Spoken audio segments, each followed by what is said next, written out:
कि आप कल्पना करिए कि इस अधिकारी का काम करने का मन ही ना हो और आपसे जबरदस्ती काम कराना चाह रहे हैं। छत्तीसगढ़ की जैव विविधता जो हमारे लिए जीवन मरण का प्रश्न है, वो उनके लिए गैर वाजिब चीज है, गैर जरूरी चीज है। श्रीनिवास राव के लिए अलग अलग विषयों पर अलग अलग दिन बैठक बुला रही थी। उन्होंने बताया कि हम तो सुपरमैन, मैं कुछ भी कर सकता हूँ। Forest fire prevention and management, जंगल को आग से बचाना, ये मामूली मीटिंग है। वही कैंपा जिस पर लगातार केंद्र सरकार इसी श्रीनिवास राव पर भ्रष्टाचार के आरोप लगा रहा है कि इसमें गड़बड़ी कर रहे हैं। ऐसे अधिकारियों को जिनको विदा कर देना चाहिए विभाग से। इतने प्रतिभाशाली आदमी को प्रधानमंत्री मोदी के कार्यालय में होना चाहिए। इनका छत्तीसगढ़ में क्या काम है? और चीफ सेक्रेटरी को भी चिट्ठी लिखूंगा। इसको दुस्साहस कहते हैं, उद्दंडता। मेरा क्या कर लोगे? तो ऐसे अधिकारी की मेरे ख्याल से छत्तीसगढ़ को नहीं बल्कि यूनाइटेड नेशंस को आवश्यकता है, या प्रधानमंत्री मोदी के कार्यालय को इनकी आवश्यकता होनी चाहिए। सीजी बॉक्स चैनल अगर सब्सक्राइब नहीं करे हाँ तो कर लेवा, लेकिन सबसे जरूरी बात, सब्सक्राइब करे के साथ साथ तुम 10 रुपया प्रति महीना सीजी बॉक्स ला देना है, ताकि जिन हिसाब से तुम्हें चैनल देखना चाहा था, हमार टीम बढ़े, हमारे काम धाम बढ़े। तेकर से कम से कम महीना में 10 रुपया और अधिक से अधिक जतका तुम्हारी इच्छा, लेकिन हर महीना देना है भाई। जोहार।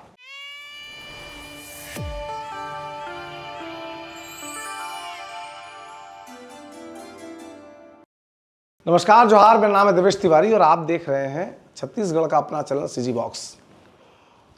सुशासन ओवरलोड हो रहा है इन दिनों छत्तीसगढ़ में। वो इसलिए कहता हूं कि आप कल्पना करिए कि इस अधिकारी का काम करने का मन ही ना हो और आपसे जबरदस्ती काम कराना चाह रहे हो। क्या महसूस होता होगा बेचारे के मन पर? अधिकारी को क्या लगता होगा कि यार कितनी जिम्मेदारियों को बोझ लेकर के मैं तैयार बैठा हूं और सरकार है कि मुझसे काम करवाना चाहती है। ऐसे अधिकारियों को जिनको विदा कर देना चाहिए विभाग से। चलिए भाई, आप काम नहीं करना चाहते, रवाना हो जाइए, लेकिन मंत्री और उनका विभाग और पूरी सरकार कंधों पर बैठाकर झेलती है ऐसे लोगों को। हर बार कहता हूँ ना कि जो कमाऊ पूत होता है बड़ा महत्वपूर्ण होता है किसी भी सरकार के लिए, क्योंकि अन्य राज्यों में पैसा हवाला करना हो, चुनाव पहुँचाना हो तो काम कौन करेगा? ये सब काम तो किसी न किसी अधिकारी के मत्थे डाला जाता है कि आप डिपार्टमेंट से कमा के दो, उसके बदले में पॉलिटिकल पार्टियाँ चुनाव लड़ती हैं। इसमें भाजपा की बात नहीं है, कांग्रेस की बात नहीं है, सारी पार्टियाँ लगभग वही करती हैं। ये दीगर बात होगी। मैं आज जिस खबर की बात कर रहा हूँ वो है फॉरेस्ट डिपार्टमेंट के सबसे बड़े अधिकारी यानी कि पीसीसीएफ श्रीनिवास राव की। श्रीनिवास राव जो हैं, इनको काम करने का मन नहीं है। ये इस व्हाट्सएप चैट से खुलासा होता है। एसओएम फॉरेस्ट, ये फॉरेस्ट डिपार्टमेंट के तमाम बड़े अधिकारियों का सबसे बड़ा व्हाट्सएप समूह है। इस व्हाट्सएप समूह की एक चैटिंग मेरे हाथ में है।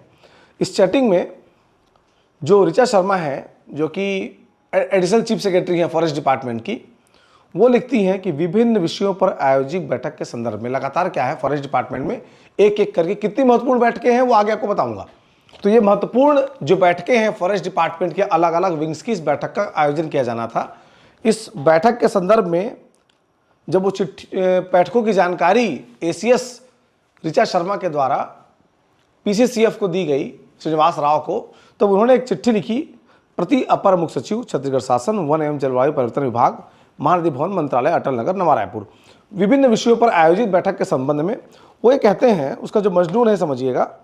उक्त संबंध में निवेदन है कि आपकी अध्यक्षता में वन एवं जलवायु परिवर्तन विभाग से संबंधित विभिन्न विषयों पर आयोजित की जाने वाली बैठकें अलग अलग दिनांक, समय के स्थान पर एक ही दिनांक आयोजित किया जाए, जिससे समय की बचत के साथ जानकारी प्रस्तुतिकरण में आसानी होगी। यानी कि बिजी आदमी है भाई, काम नहीं कर पा रहे हैं, इतना काम है उनके कंधों पर, उनको पदच्युत करके किसी और को बैठाया जाना चाहिए, लेकिन सरकार को चूंकि पसंद है इसलिए अपने मन मुताबिक काम करना चाहते हैं।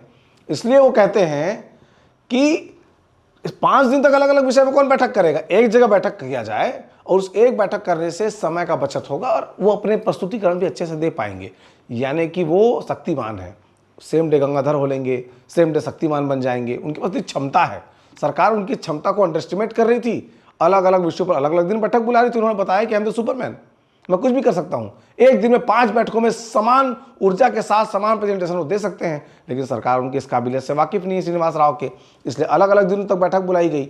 अब उस बैठक के संदर्भ में उन्होंने जो एसओएम फॉरेस्ट ग्रुप है, फॉरेस्ट डिपार्टमेंट के बड़े अधिकारियों का सबसे बड़ा व्हाट्सएप ग्रुप, उसमें वो लिखते हैं, इस चिट्ठी को देखकर ऋचा शर्मा लिखती हैं, meeting as government level served a purpose and may place not be constructed as a waste of time.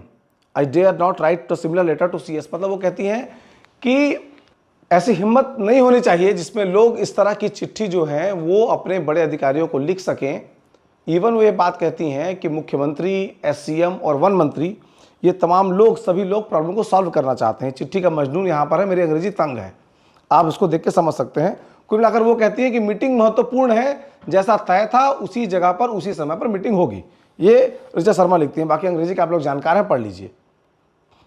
इस पर वी श्रीनिवास राव रिप्लाई करते हैं, it's also a request, it's a suggestion, not question of daring issue.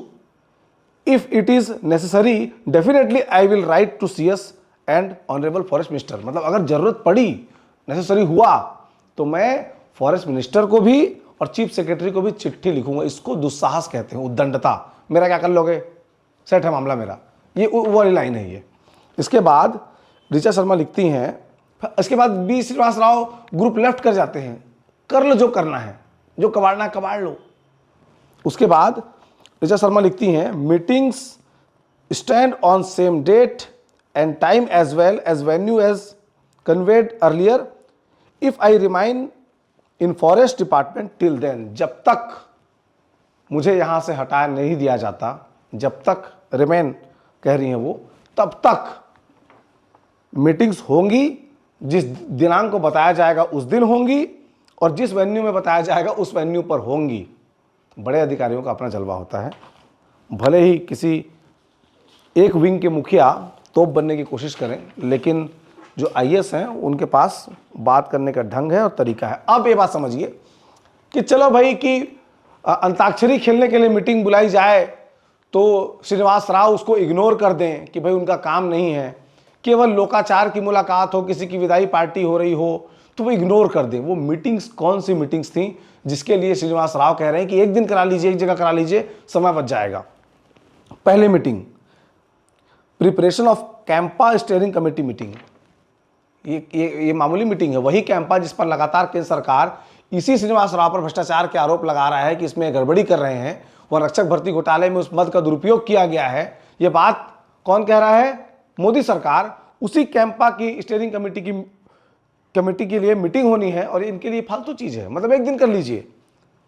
Biodiversity rule 2026, Chhattisgarh की जैव विविधता जो हमारे लिए जीवन मरण का प्रश्न है, वो उनके लिए गैर वाजिब चीज है, गैर जरूरी चीज है श्रीनिवास राव के लिए। HOD level meeting, denotification of forest land, वन भूमि का डीनोटिफिकेशन किया जाना, जिस पर विकास के कार्य निर्भर करते हैं, उस पर संजीदगी से सोच विचार करना होता है। यह मीटिंग भी उनके लिए महत्वपूर्ण नहीं है। Forest fire prevention and management, जंगल को आग से बचाना, जो कि मूलतः फॉरेस्ट डिपार्टमेंट का सबसे मौलिक काम है, वो मीटिंग भी उनके लिए महत्वपूर्ण नहीं है। उसको वो एक दिन में इतनी मीटिंग निपटाना चाहते हैं, इतना ही, आगे भी सुनिएगा। ATR on meeting chaired by CS region state MPF फेडमी, मतलब कि अचानक वहां टाइगर रिजर्व, बाघों के संरक्षण के संदर्भ में जो मीटिंग का आयोजन किया गया है, वो भी उनके लिए महत्वपूर्ण नहीं है। अटल मॉनिटरिंग पोर्टल, इसकी मीटिंग्स है, वो भी इनके लिए महत्वपूर्ण नहीं है। लोक सेवा गारंटी, समयबद्ध तरीके से जनता को उसके कामकाज को पूरा करके देना, उसको लोक सेवा गारंटी कहते हैं, इसकी मीटिंग भी इनके लिए महत्वपूर्ण नहीं है। मुख्य सचिव की अध्यक्षता में कैंपा की राज्य समिति की बैठक, वो भी इनके लिए महत्वपूर्ण नहीं है। हाथियों की विद्युत करंट से होने वाली दुर्घटना के संबंध में बैठक, जिस डिफॉरेस्टेशन के कारण हाथी अपने घर को बचाने के लिए, अपने भोजन के लिए जंगल से बाहर निकल रहा है, और उसके जिस जंगल पर हम बसे हुए हैं उस जंगल पर वो आ रहा है, यानी कि हमारे घर तक आ रहा है, किसानों के खेत तक आ रहा है हाथी, उसकी विद्युत करंट से मौत हो रही है, शेड्यूल्ड जानवर है। अब क्या उपमा दी जाए मुझे समझ में नहीं आता है कि इन तमाम महत्वपूर्ण बैठकों को उसी डिपार्टमेंट के मुखिया कहते हैं कि एक दिन बुला लीजिए, निपटा देंगे। अलग अलग दिन बैठक बुलाने से समय की बचत, भगवान जाने कौन सा काम करते हैं, कौन सा महत्वपूर्ण काम में बिजी होते हैं कि उनको सारे मीटिंग्स एक दिन में निपटानी है। यानी एक दिन में वो हाथी की चिंता कर लेंगे, जंगल में आग लगनी है, आग लगती है, उससे बचाने के लिए उसकी चिंता कर लेंगे, लोक सेवा गारंटी की चिंता कर लेंगे, डिफॉरेस्टेशन की चिंता कर लेंगे, उसी दिन वो कैंपा मत की चिंता कर लेंगे, उसी दिन वो जो फॉरेस्ट लैंड है उसके डीनोटिफिकेशन की चिंता कर लेंगे। इतने प्रतिभाशाली आदमी को प्रधानमंत्री मोदी के कार्यालय में होना चाहिए। इनका छत्तीसगढ़ में क्या काम है जो इतने मीटिंग्स अगर एक दिन निपटाने की क्षमता रखते हैं? उनके बुद्धि में, शायद उनके विवेक में इतना ज़्यादा कौशल भरा हुआ है कि उतनी सारी मीटिंग्स को एक दिन में निपटाने के लिए चिट्ठी लिख सकते हैं। तो ऐसे अधिकारी की मेरे ख्याल से छत्तीसगढ़ को नहीं बल्कि यूनाइटेड नेशंस को आवश्यकता है, या प्रधानमंत्री मोदी के कार्यालय को इनकी आवश्यकता होनी चाहिए, क्योंकि छत्तीसगढ़ के जंगल को बचाने के लिए आदमी गंभीर नहीं है। इस समाचार को लेकर आपका क्या सोचना है, कमेंट बॉक्स में जरूर बताइएगा। जोहार।